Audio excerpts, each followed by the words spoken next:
This is the Spit Sports Show. Welcome to the football season. We are so back. I am so excited for this NFL season, guys. Maybe more than I have been for any NFL season in years past. And that's not only because my favorite team is going to win the Super Bowl. More on that later.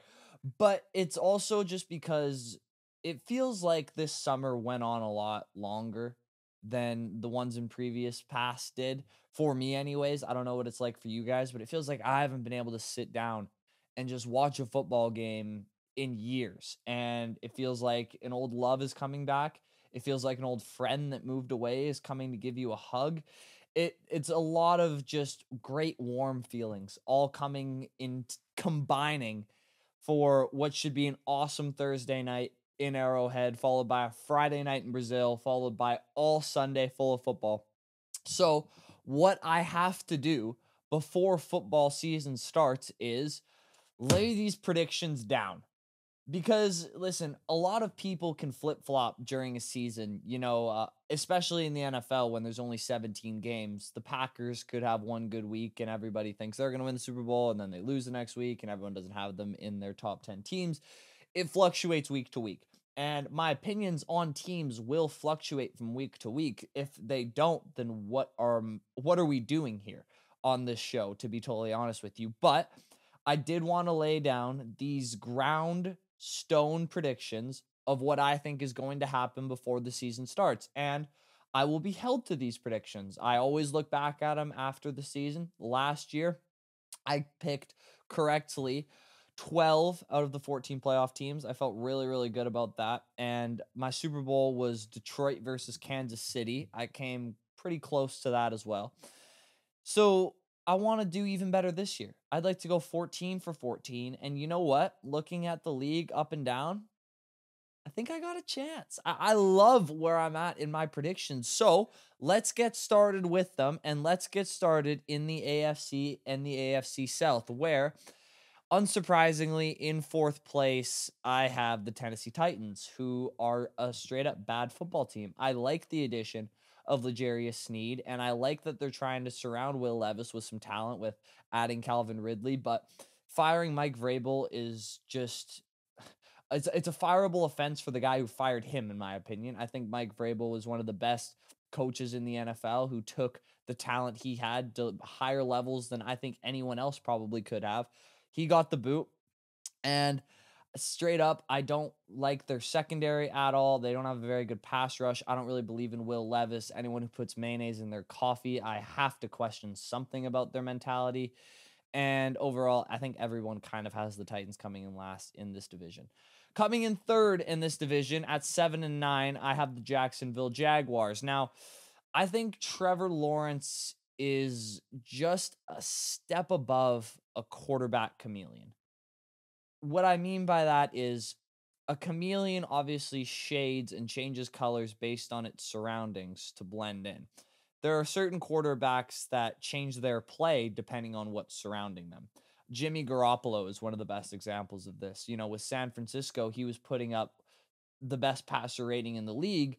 As soon as he goes away from that roster, he's cut from the NFL and can barely make it as a backup. So I think Trevor Lawrence is a bit of a step above that, but the transcendent superstar that we saw coming into the NFL out of college, I just don't see that kind of talent that can raise up a below average roster to an above average team, or a playoff team in this case. And this roster isn't enough for me. They lost Ridley and did not replace him with anything really. At best, their O-line is average. I think it's probably going to be a step below average. Besides Josh Allen, they don't really have anyone who can consistently get to the quarterback, or no one's particularly noticeable on their defense, to be honest. Eric Armstead, he's cool, but he's old. It was a decent signing. I hope he's good. Darnell Savage, he's had a couple of decent years, but again, a little older. There's just not a whole lot to like about this roster. The only thing that I think could save them is Doug Peterson coaching for his job, and Trevor Lawrence has the season of his career. But we've already kind of seen him have the season of his career, in my opinion, and that turned out for one lucky playoff win, and I think they won 10 games. So I don't have the Jacksonville Jaguars making the playoffs, and I have them finishing below 500 at 7-9. Second place in the division and making the playoffs are the Indianapolis Colts. Now, listen, with these playoff teams, what you need to understand with some of my picks is you need to have 2 to 3 new playoff teams per conference, because coming into the season, Vegas and the snark, not the sharp, the squares will usually just bet on the playoff teams from last year to make it this year. But it's not how it works. There's always a team that you think is going to be terrible that turns out to be decent. Always a team you think is going to be really good that turns out to suck. I think the Colts are going to be pretty good this year. I don't know if Anthony Richardson is good. I have no clue. But I love the physical things, the tangibles of Anthony Richardson. And I do know last time a quarterback with ridiculous athleticism was under Shane Steichen, that was Jalen Hurts, the year that he went to the Super Bowl and almost won the MVP. So if anyone is going to get the best out of Anthony Richardson, it's probably the hottest offensive mind in the world right now. And he made Gardner Minshew look pretty good last year. They were one throw away, one drop away from the playoffs last year. So I don't love their weapons. I think Pittman's super underrated as their number one. But Jonathan Taylor, coming off of his contract situation, has just everything to play for. They have an unbelievable O-line, including not maybe, the best left guard in Quentin Nelson. And overall, I believe in their structure, and I think their head coach is going to turn this quarterback into, if not a superstar, definitely a star in year one. He just has all of the physical traits, and Shane Steichen has shown an ability to morph those traits into production. So I believe in the Colts this year. I have them going 10-7 and making the playoffs. And winning the division is the Houston Texans. Look, it's a boring pick, but there's just so much to like about this team. The defense is pretty sure to be top half of the league. Derek Stingley is one of, if not the best young quarterback in football right now. Will Anderson is unbelievable. He deals with injuries quite consistently, but if he can stay healthy, there's your pass rush with the addition of Danielle Hunter, who I thought was just a smart pickup. Nothing crazy, but just, a good addition. D'Amico Ryans is the main reason behind this defense, though. And I think the mentality that he's been able to bring to this team has been a lot like what Dan Campbell was able to bring to Detroit a couple years ago, where they are completely bought into his system. They are bought into the fact that they are contenders, and they are definitely bought into the fact that CJ Stroud, throwing to these weapons that they were able to acquire and put around him, should be one of the most potent offenses in the league. I don't think Stephon Diggs is going to have quite the year other people do, but I love Nico Collins, and Tank Dell hasn't quite had the opportunity to show what he can do fully. And Dalton Schultz, to me, has always been the most underrated tight end in football. When he was in Dallas, I thought he was that. When he's in Houston, I think he's underrated. The guy just gets open and catches passes. So the Texans are winning this division. It's definitely the popular pick, but there's sometimes a reason why it's the popular pick, because it's probably going to happen. The lot to like about the Texans this year. AFC North, typically, historically, for definitely the last 10-15 years, been the best division in football. I do not see that happening this year. And I have the Steelers in last place in this division at 5-12. Simply put, in today's NFL, you need to be able to throw the ball consistently and well. And I think their offense is straight up destitute. Mike Tomlin has not been able to get an offensive line right since they won the Super Bowl. I shouldn't say that. Since 2011, really, they haven't had a great offensive line. I don't think they have one this year. And with 2 mobile quarterbacks, that's not only going to force them to go into sacks, that's also going to create more sacks. It's a bad combination. I don't love their weapons. Everyone else seems to be higher on George Pickens than I am. I don't really see it. Deontay Johnson gone. Your 2 running backs are below average. I really don't like much about this Pittsburgh Steelers team at all, besides its head coach. And I think this is the year where he finally loses his winning record streak and they take a step back, because straight up there is not a whole lot to like on this offense. The addition of Patrick Queen is sick on the defense. I think they're going to get a lot of sacks, and I think they're going to be great on that side of the ball, but it's 2024, 2025. If this was 1985, they might be my Super Bowl pick. It's not. Browns come in third at 9-8. The Browns, to me, are kind of like the new Steelers, where they have just a set defense that is going to be awesome every single year behind Myles Garrett. In Steelers' case, it was TJ Watt and James Harrison and other guys. But their offense, to me, is just a whole lot of question marks outside of Amari Cooper. Deshaun Watson isn't going back to Houston. Deshaun Watson, the Browns are at a point where they need to accept that this is the worst quarterback contract in the history of the world. And I think they are, because they have 4 quarterbacks on their roster, including Jameis Winston, who it would not surprise me at all if he got playing time this season, because to be honest, him and Deshaun at this point aren't in different leagues. They are very, very similar players. I think Deshaun is one of the most turnover prone quarterbacks in the league, which is just tough on a defense that's going to have to do so much work. I don't love really anything about this Browns team except their defense. And I don't, it's a whole lot of meh for me on the offensive side of the ball. So I have them finishing at 9-8. Now, coming in second is the Ravens. It's the Ravens in second place. It's not the Bengals. I have the Ravens going 11-6 and making the playoffs. Now, bit of a step back for the Ravens this year defensively.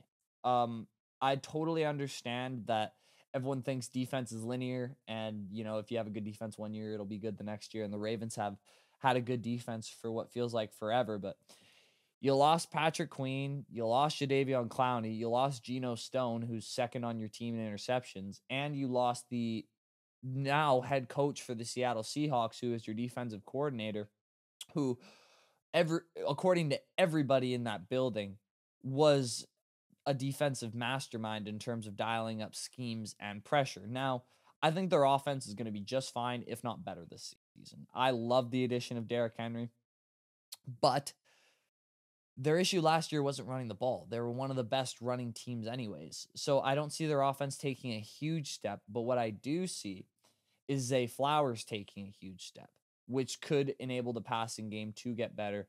2 big O-line losses, though, especially on the interior, which might be tough with continuity at the start of the season. But overall, there's just a lot to like about this Ravens team. Lamar Jackson is maybe the best regular season quarterback we've ever seen. Definitely in his sample size, he is.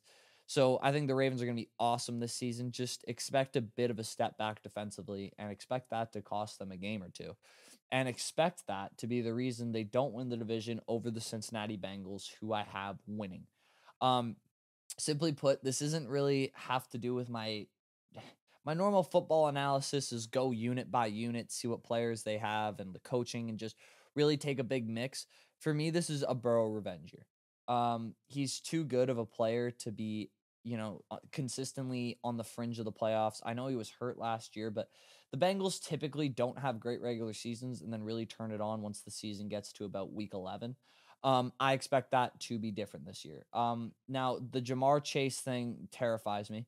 And depending on if he plays week 1 or not, this might make me, I can't change my pick now, but it would definitely make me a lot more hesitant about them winning the division over the Ravens. But they kept T. Higgins when no one thought they would. Lou Amarillo is the most underrated defensive play caller maybe in the history of football, and they still have their 2 edge rushers in Hendrickson and Hubbard. And if Chase plays, that's a potent offense. I don't care who's running the ball for them. And for as much crap as we give the Bengals for their roster construction, they have addressed their offensive line pretty well. No complaints there. I'm going to have to start going through these a little faster. I'm taking way too much time. I apologize. Raiders, bottom of the AFC West, obviously at 4-13. I understand hiring Antonio Pierce after the whole Rich Bisaccia disaster a couple years ago. But allowing players to pick their coach is typically not the way NFL teams operate, and there's a reason for that. Other than just trying to be the, toughest team in the land. I don't understand what this team is trying to do, really. They seem like they're kind of just in this middle spot where they have a couple of superstars and not much else. Their quarterback sucks, and just not a lot to like about the Raiders. 4-13. Broncos 8-9. Bo Nix is the Mac Jones, Kenny Pickett archetype for me. He is going to be very, very good very early, but he's going to reach his ceiling real quick. Him with Sean Payton, though, first year is interesting. I like Jaleel McLaughlin a lot in their backfield. He doesn't get a lot of talk, but I like him a lot. Williams is solid as well. I don't love their weapons one bit, to be totally honest with you, but they should get schemed open under Peyton. I think they're going to have a pretty good year at 8-9. But next year, I would expect them to take a step back due to Bo Nix's lack of development. They don't make the playoffs. Chargers 10-7. They also don't make the playoffs in this bracket. Everywhere Harbaugh goes, he wins. And the QB plays well. It's really that simple. He seems to be a QB whisperer of some kind. McConkey, Dobbins, Palmer, and Chark aren't exactly the weapons that you'd love to have going into the season, but their weapons really are their two stud tackles, Joe Alt and Rashawn Slater, who are just perfect for what the Ravens are going to want to do, which is what the Chargers want to do, which is run the football. The reason I said the Ravens is because they have the Ravens' old OC as their OC, who is known for drawing up some of the best run games in football. I think they're going to be really, really good, but not quite good enough to make the playoffs. Winning the division, obviously the Kansas City Chiefs, I have nothing really to say about them that hasn't been said already. They have the best quarterback, the best coach, the best tight end. So last year they had the best defense for the last 9 weeks of the season. They really had it all going for them. The only thing that would give me any hesitancy about the Chiefs is that Kelsey is getting older, and I don't know if he's going to create quite the separation that he was able to last year. But even if he doesn't, the addition of Xavier Worthy should expand the field for him, and I think Rashee Rice is only going to get better. Chiefs win the division. AFC East, one of the most fascinating divisions to predict, in my opinion. Patriots at the bottom of it, though. I think everybody has that because they are trash. No disrespect to Gerard Mayo, who I think he's trying his best to flip the culture there and make it not do your job Belichick-esque, and I respect that, but they have no talent. Belichick really left this cupboard bare, and I think it's going to be bare for the very near future. The Jets I have third. Now listen, I'm going to spend a bit more time on the Jets because not only are they very, very, very talked about, but they have a lot of buzz around them this season as potential, Super Bowl contenders, and I think it's ridiculous. I think this is the highest rated group of core players that has never done anything. Is Robert Saleh good at his job? No confirmation for yes, he is. I'll tell you that. I understand that he took terrible quarterback play to 7 wins. A lot of coaches have done that. And people don't know this. The last time Aaron Rodgers threw for 300 yards, Wordle hadn't came out yet. That was something interesting that I found. Wordle hadn't come out yet the last time Aaron Rodgers threw for 300 yards. So their coach-quarterback combo, to me, is just pure question marks.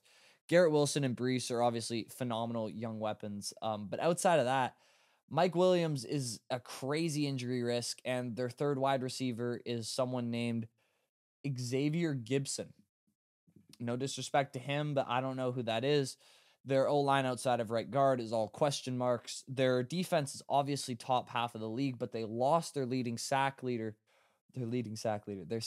Bryce Huff, for nothing and spent a third to try to replace him, but that player that they replaced him with isn't playing for them because he hasn't signed there because the Jets don't know how to run contract operations. It's really, there's a lot going against this team for me, and can't pick them, not believing in them. Jets come third.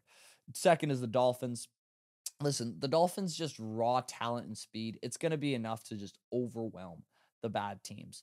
But we've seen with this team, once they get into dogfights, once they get into close games, once they get into cold weather, it turns into a completely different dynamic. And I think it's not their fault. It's not their mentality. It's not their coaching style. I just don't think they have the personnel in the trenches that these other teams do. And I think when it comes to playoff time and it gets colder and moving a man against his will is top priority, I think the Dolphins fall short, which is why I have the Bills winning the division. Now, A quarterback as good as Josh Allen is simply worth 8 wins to me. So find the other 3. And I think the Bills' defensive front was a wreck at the end of last year, and it's gotten healthier over the offseason. McDermott, for all of the things that I just can't get behind with him, he's great at his side of the ball. He's figured out the Bills' defense. And like I said, Josh Allen, with those 2 tight ends who aren't getting talked about enough as they should be really good. They should be really, really good and win that division. I'm going to pick them to win the AFC East until they don't, if I'm being totally honest. NFC South at the bottom, I have the Carolina Panthers because why wouldn't you?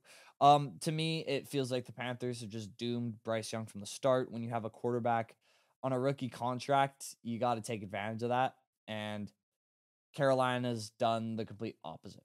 And their weapons are average at best. I like Deontay Johnson a bit. Jonathan Mingo's cool. Adam Thielen's ancient. Their O-line's a complete question mark.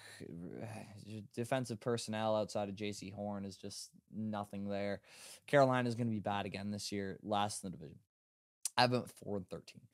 So I have the Saints in third place at 7-9. The Saints are in a similar spot as the Raiders to me, where it's like, what are you trying to do? I mean, like, I understand that you have, Kamara and Cam Jordan and Marshawn Lattimore. You have some really, really good pieces, but the team that you're putting around these pieces is just so bad. It's like you're in this mediocre thing where you're not getting a good draft pick. You're probably not making the playoffs. Like, what are you really accomplishing? You know what I mean? It feels like Saints are just kind of in this middle land that no NFL team wants to be in. And Dennis Allen's a bad head coach, so they're not making the playoffs and they're not going to be good. They're going to be 7-9.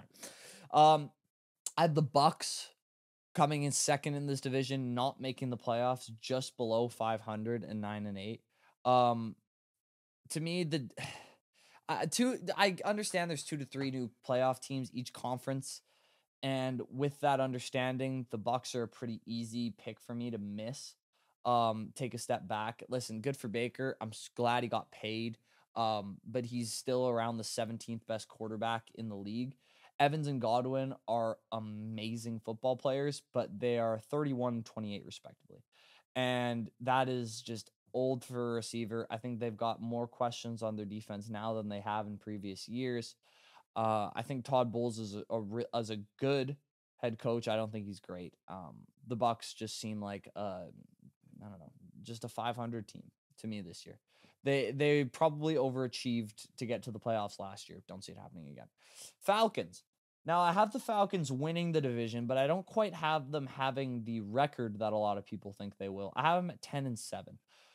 It's hard not to like the Falcons to win the South this year. Listen, Kirk dealing to Bijan, Pitts, Drake London. It sounds scary on paper, but here are my issues with the Falcons and why I don't have them higher. Outside of those weapons I just mentioned, their offense doesn't have a lot of depth. I don't love Darnell Mooney as their wide receiver 2. Ray McLeod is the third wide receiver, and I only know him from researching the Niners before their Super Bowls. Their defense is a huge question mark to me as well. A lot of it comes down to a 32-year-old pass rusher they just traded for. And their secondary is super thin, even with adding Jesse Bates. I think this team is a lot more question marks than people want to admit because they've been so ready for these Falcons weapons to be unleashed with decent quarterback play. But I don't think the Falcons exactly blow the doors off the NFC. I think they go 10-7. I think they have a good year, but don't have them winning. NFC North, the best division in football this year.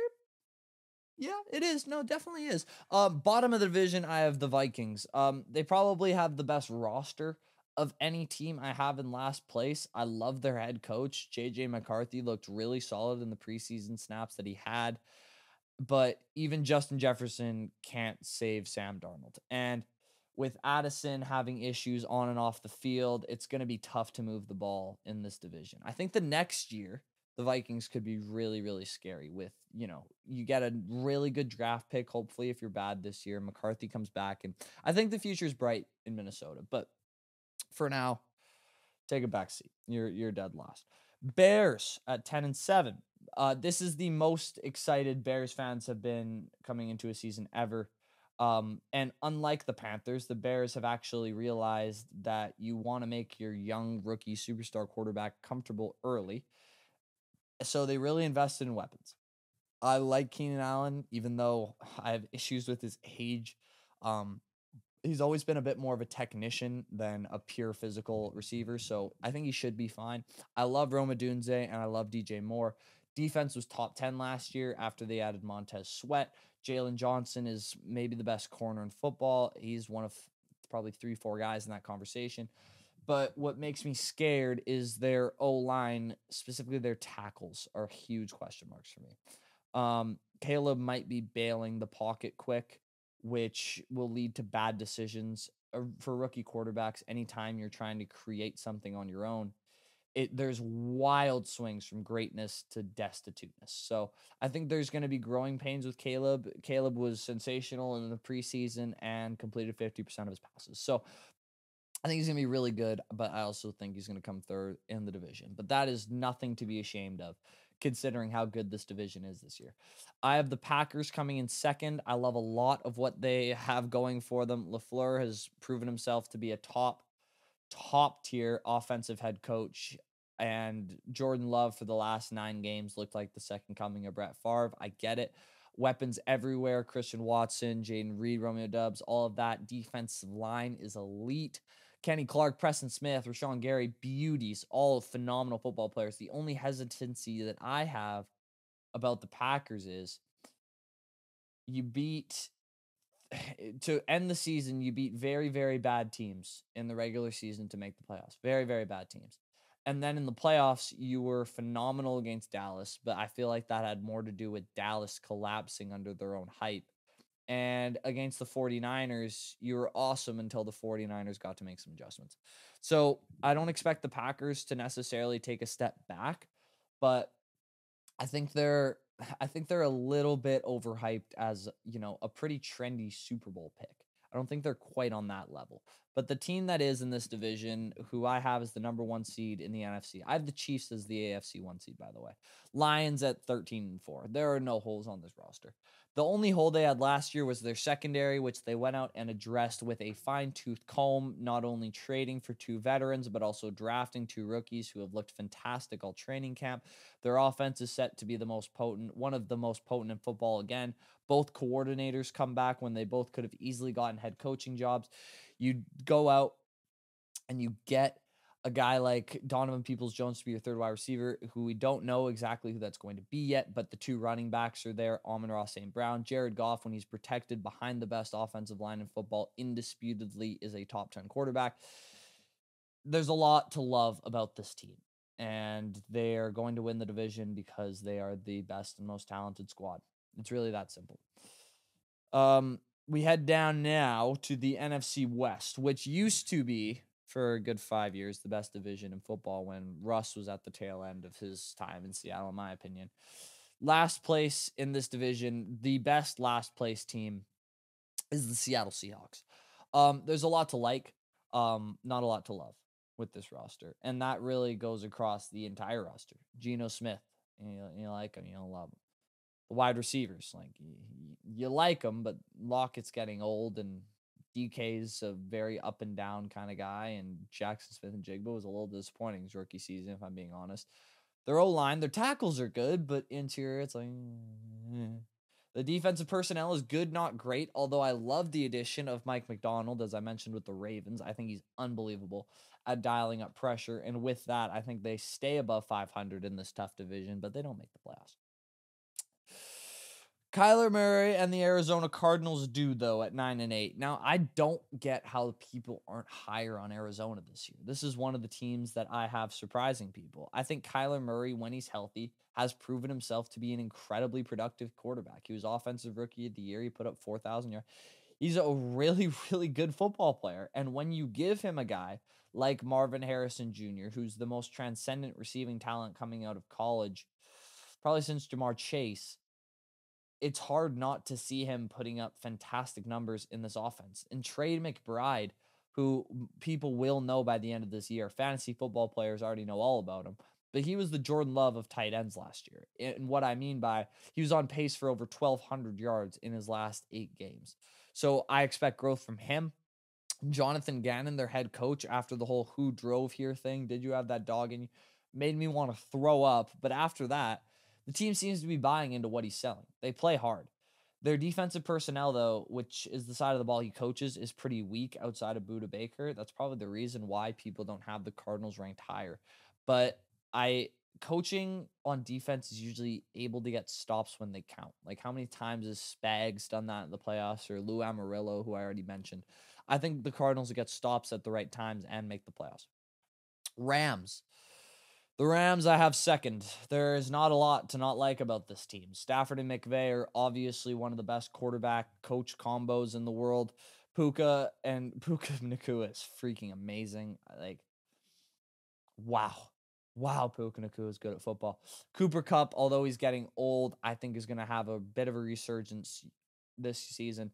Their offensive line is a top 10 unit in my mind. Their defense is a great pass rusher in Kobe Turner, but with the loss of Aaron Donald, we'll see how that pass rush really is able to go without him attracting double and triple teams, which is a concern. And the other concern for me would be their running back situation, where their stud from last year, Kyron Williams, is returning punts, which is just kind of weird. And especially in this organization where running backs have had a bit of a history of getting doghoused very, very quickly, I worry a little bit that Kyron might be in that sort of situation, and that's not great. So I have them there. Winning the NFC West is the San Francisco 49ers. To me, this is the last shot at the Super Bowl for the 49ers. This is it. Purdy's going to get paid after this season. Trent's probably going to retire, and I think they know it too. So they're going to come into this season with blood in their eyes. Trent Williams' situation just got finished up. Brandon Ayuk's situation just got finished up. It seems like the vibes there are pretty immaculate between the players themselves. Not a lot to not like about this 49ers team. I think they win the division.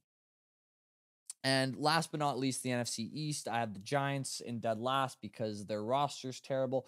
Although I will say Brian Burns and Dexter Lawrence is an interesting little core that they can build off of. Maybe try to make pass rushing their real, calling card.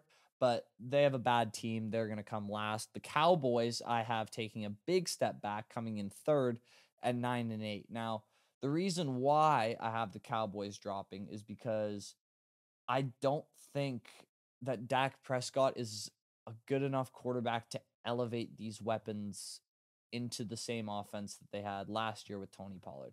Now, they don't really have a running back. Rico Dowell's their starter. And I understand they got CD's contract done, but who's their second receiver? Like, who's their tight end? Their offensive line is still getting older. Their defense has a lot of talent, but a lot of guessing in the secondary. I think they can be had. I don't love Dallas this year. I have the Commanders finishing above them because for all of the concerns I have about Jaden Daniels' health long term and all of the concern that I have about Washington's ownership, right now Jaden Daniels is healthy, and right now Washington's weapons and roster are probably better than they have ever been. Getting Austin Eckler on a complete bargain, I think, is a good move. Clearly, they saw something wrong with Johan Dotson. Terry McLaurin is awesome. Really, really good football player. And I think their offensive line is a little underrated. And I also love the coaching boost that they're able to get from Dan Quinn on the defensive side of the ball. I think the Commanders are a little bit of a surprise this year and come second in the division, just behind the Philadelphia Eagles. Now, the Philly for me is the ultimate battle between vibes and roster. Normally, I like to have a nice, fixture of them both in my predictions, but Philly's vibes are awful. There are constant reports coming out about how terrible the relationship is between the quarterback and the coach and how they don't hate each other. Like that's some kind of positive thing. And the secondary was in ruins last year. They were one of the worst teams in football for the last 8 weeks of the season, and they quit in a playoff game, flatly quit. But I love their roster. I love Saquon Barkley. I love Jalen Hurts. They have two stud receivers, and I just can't see their O-line being bad, even with the loss of Jason Kelce. I think just their talent alone is going to be enough to win the NFC East. Goodness gracious me, that was 34 minutes of NFL predictions. I could have easily went for an hour and a half. I tried to be fast. I promise I did. Oh my gosh. Okay. So before I wrap this up, I'm going to give you my Super Bowl prediction, because what kind of NFL prediction show would it be if I didn't? Lions versus Chiefs. Pretty easy. I mean, the Lions, like I mentioned, have really no holes on their roster, no holes in their continuity, no holes in their vibes, and the Chiefs are the exact same way. Like, those to me are obviously the two best teams in football, with the 49ers in a firm third place. So I have that as my Super Bowl. I'll pick Pat Mahomes for the MVP, because why wouldn't I? And that is all for my NFL predictions. Please let me know, am I crazy? Do you agree? You probably don't. Let me know what you disagree with in the comments below. As always, please like the video if you enjoyed what you saw. Please subscribe. The Spit Sports Show just hit over 350 subscribers. Big stuff happening. As always, I will see you in the next one. Peace out.